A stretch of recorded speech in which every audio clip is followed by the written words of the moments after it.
Dans Jujutsu Kaisen, après avoir dit à Yuji que Noritoshi a mis en place un combat à mort entre exorcistes appelé la Traque Mortelle, Megumi le supplie de l'aider à sauver sa sœur. En repensant aux derniers mots de son grand-père, Yuji propose un compromis. Il demande à Yuta de le tuer si jamais Sukuna reprenait le contrôle de son corps. Yuji pense que Yuta est suffisamment fort pour y arriver. Yuta accepte et lui dit qu'il n'hésitera pas. Après cela, Megumi expose le plan. D'abord, ils vont rentrer au lycée pour contacter Maître Tengen. Ils doivent trouver un moyen de briser le sceau de la Gokumonkyo. Ils doivent aussi découvrir le but précis de Noritoshi Kamo, ainsi que déterminer sa marche à suivre. La traque mortelle représente une forme de terrorisme exorciste d'une ampleur jamais vue. Et pour stabiliser la situation, ils doivent absolument trouver les réponses à ces interrogations. Et Maître Tengen est le seul en mesure de les aider. Yuji demande si Yuki pourrait savoir quelque chose et Megumi révèle que tout cela vient d'elle. Cela prouve que, contrairement à ce qu'on croyait, ce n'étaient pas les hauts dirigeants qu'elle contactait, mais bien Megumi. On apprend également que Yuki se cache actuellement au lycée, attendant leur arrivée tout en évitant les supérieurs. Yuta explique ensuite qu'il existe un problème pour atteindre Tengen. La barrière de dissimulation de Tengen va leur poser problème. 1000 portes échangent sans arrêt de place et seule l'une d'entre elles permet de pénétrer dans le temple du trépas des étoiles où se trouve Maître Tengen. Yuji demande alors ce qu'il en est de Nobara, mais Megumi ne répond que par un regard triste et encourageant. Yuji retient ses émotions, baisse les yeux et répète simplement « J'ai compris ». Choso intervient soudainement. Il affirme qu'ils peuvent peut-être contourner la barrière de dissimulation. Yuji lui demande ce qu'il veut dire et Choso rappelle que Mahito avait autrefois volé certains doigts de Sukuna ainsi que les embryons. Il pense pouvoir reproduire ce tour. Plus tard, ils entrent discrètement dans l'école et y retrouvent Yuki et Maki. C'est la première fois qu'ils revoient Maki depuis Shibuya. Inquiet, Yuta s'approche et lui demande si elle peut vraiment bouger dans son état. Yuki explique alors qu'une technique inversée ne peut pas effacer des cicatrices de brûlure. Maki n'a survécu aux flammes de Jogo que grâce à la résistance physique offerte par sa restriction innée. Elle est déçue par ce qui est arrivé avec le poste de chef de famille et Maki répond qu'elle ne s'est pas vraiment battue pour ce poste. Maki demande ensuite comment il compte passer la barrière et Choso prend la parole. Il explique qu'il y a un entrepôt situé à mi-chemin entre la porte et le temple du trépas des étoiles, dans lequel se trouvent des armes, des objets maudits ainsi que les dépouilles de ses frères, Noranso, Shuso, Tanso, Sanso, Kotsuso et Shoso. Même si ce ne sont que des dépouilles, il peut à peu près les localiser grâce à un effet secondaire de sa technique d'exorcisme. Maki accepte le plan, mais demande qui est exactement Choso. Après un silence gêné, Yuji dit à tout le monde de simplement considérer Choso comme son grand frère. Choso est choqué et fou de joie. Il a enfin entendu Yuji l'appeler ainsi. Ils avancent donc, et Choso les guide jusqu'à la bonne porte, convaincu que ses frères dorment derrière. Yuji est surpris de découvrir qu'il n'y a pas de chemin normal derrière ces portes, mais seulement une chute vertigineuse menant à une forêt remplie d'arbres anciens. Yuki leur dit de continuer pour trouver l'ascenseur. En passant devant l'entrepôt, Choso s'arrête, touche la porte et supplie ses frères de patienter encore un peu. Il reviendra les chercher. Après avoir pris l'ascenseur jusqu'au temple du trépas des étoiles, Yuji remarque des traces de sang au sol et demande ce qu'il s'est passé. Yuki explique que c'était il y a 11 ans. C'est à ce moment-là que tout est parti en vrille en imaginant Toji dans son esprit. Elle les conduit ensuite au sanctuaire principal, mais à l'intérieur, ils ne trouvent qu'un espace entièrement vide. Tous sont confus et Yuki annonce que Tengen les rejette. Elle ajoute que Maître Tengen n'interfère pas avec le monde extérieur, mais elle avait pensé qu'il pourrait lui parler maintenant que le 6e œil a été scellé. Elle envisage aussi la possibilité que Tengen rejette uniquement elle à cause de ses propres objectifs.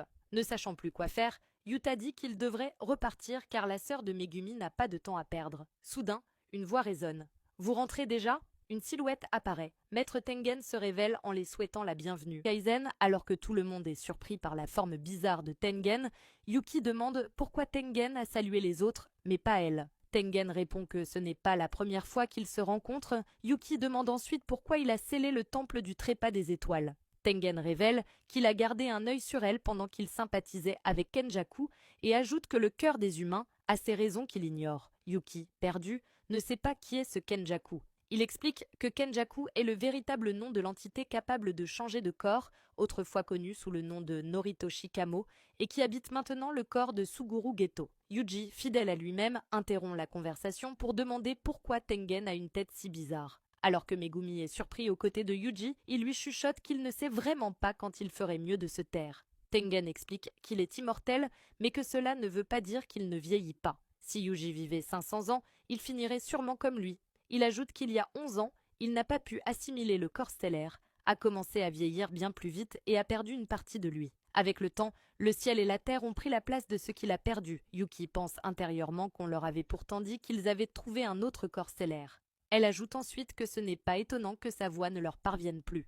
Megumi et Yuta vont droit au but et demandent quels sont les objectifs de Kenjaku ainsi que la manière de libérer Gojo du sceau de la Gokumonkyo. Tengen précise qu'il fournira les informations sous une condition: Okotsu Yuta, Tsukumo Yuki et l'embryon incarné, autrement dit Chozo. 2 d'entre eux devront rester avec lui pour servir de garde du corps. Confus, Yuta demande s'il n'est pas immortel et Maki demande aussi s'il redoute d'être scellé. Yuki demande pourquoi il veut être escorté et pour combien de temps, et Tengen explique que l'objectif de Kenjaku est de faire évoluer tout le peuple japonais sous la contrainte si nécessaire. Megumi ajoute qu'ils sont déjà au courant et demande ce que Kenjaku veut faire exactement. Pourquoi n'a-t-il pas utilisé la barrière de Tengen pour déployer son évolution décadente sur tout le Japon et ainsi transformer tous les humains en exorcistes? Tengen répond que c'est très simple. Il a manqué d'énergie occulte. L'énergie occulte utilisée par Uzumaki ne peut pas regagner le corps de l'exorciste. Utiliser une technique pour faire évoluer des non-exorcistes l'un après l'autre ne serait donc pas très efficace. Pour atteindre un taux d'énergie suffisant, Kenjaku a besoin que Tengen s'assimile à la race humaine. Les autres le questionnent sur le mot « assimiler » alors qu'il ne devait pouvoir le faire qu'avec le corps stellaire. Il dit que depuis son évolution, il est maintenant possible pour lui de fusionner avec quelqu'un qui n'est pas le corps stellaire. Chozo lui dit qu'il est pourtant seul, alors comment peut-il assimiler plusieurs corps?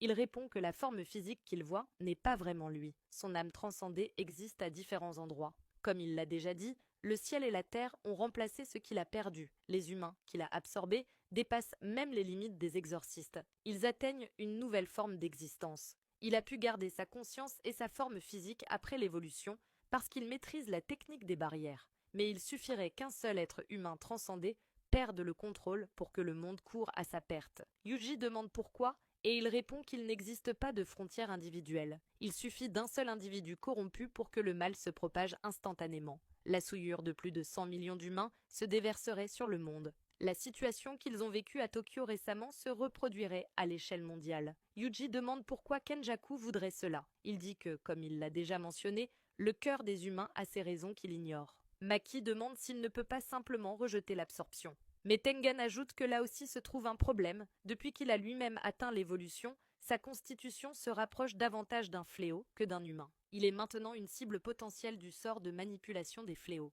Cette déclaration choque les 6 exorcistes. Après que Tengen a dit que lui aussi est une cible potentielle du sort de manipulation des fléaux, il poursuit en expliquant qu'il est possible qu'il se fasse capturer à son simple contact. Voilà pourquoi son corps principal rejette tout ce qui entre dans le temple du trépas des étoiles. Yuta demande si c'est pour ça qu'il a besoin de garde du corps, et il confirme. Kenjaku s'approche dangereusement de sa maîtrise de la technique des barrières. Il est donc possible qu'il découvre un moyen d'outrepasser le sceau du temple. Yuki demande pourquoi maintenant. Kenjaku interrompt son assimilation du corps stellaire, le laisse évoluer et le manipule avec sa technique de manipulation des fléaux. Il s'est sans doute associé à Sukuna et a pratiqué l'exorcisme depuis un bon millier d'années. Alors pourquoi maintenant? Elle veut des explications. Tengen explique que le corps stellaire, le 6e œil et lui-même sont tous liés par le destin. Par 2 fois dans le passé, Kenjaku a été défait par le 6e œil. La 2e fois, Kenjaku a tué le corps stellaire et le 6e œil dans le mois qui suivait leur naissance. Cependant, le jour de l'assimilation, le 6e œil et le corps stellaire sont quand même apparus. En conséquence, Kenjaku n'a plus cherché à exterminer le 6e œil. Il a changé de plan et a cherché la Gokumonkyo afin de l'y sceller, car il ne peut y avoir 2 porteurs du 6e œil. Mais il y a 11 ans, l'imprévu s'est produit, Zenin Toji est intervenu. La restriction maudite innée lui conférait une force surhumaine. Il n'est pas le seul à subir cette restriction, mais c'est un cas à part. Il s'est complètement débarrassé de son énergie maudite. Fort de sa restriction innée, il s'est échappé de la causalité et a réduit en miettes le destin inévitable qui les liait tous. À lui s'ajoute Suguru Geto, le garçon qui manipule les fléaux. Involontairement, il a réuni tous les morceaux de la Gokumonkyo. Et il y a 6 ans, cette prison s'est retrouvée entre les mains de Kenjaku. Megumi demande dans quel but il a organisé la traque mortelle. Tengen répond que c'est pour préparer l'assimilation. Il ne lui serait pas impossible d'assimiler quelqu'un d'autre que le corps stellaire, mais il y a de fortes chances que le résultat ne soit pas parfait. La traque mortelle crée un environnement dans lequel les exorcistes exsulent de l'énergie occulte au sein de barrières. Ce rituel permet aux humains d'atteindre l'éveil. Avec cette préparation, il espère entamer son assimilation. Mais pour y parvenir, Kenjaku doit lui-même se soumettre à des restrictions. La première, c'est qu'il ne peut pas être le maître du jeu de cette traque mortelle. Malheureusement, cela joue en leur défaveur. Même s'ils parviennent à tuer Kenjaku, la traque ne prendra pas fin. Même si tous les joueurs meurent ou refusent de participer, le jeu ne s'arrêtera pas. Les règles ont été établies pour s'assurer que rien ne puisse interrompre le rituel. Yuta et Megumi pensent soudainement à la règle qui dit que, sans prendre en compte la valeur du joueur lui-même, chaque participant ayant accumulé 100 points obtient le droit de négocier avec le maître du jeu pour ajouter une règle à celle déjà établie. Yuta conclut qu'ils n'ont pas d'autre choix que de participer à la traque et d'ajouter une règle pour faire en sorte que Tsumiki et tous ceux qui ne veulent pas jouer puissent quitter le jeu.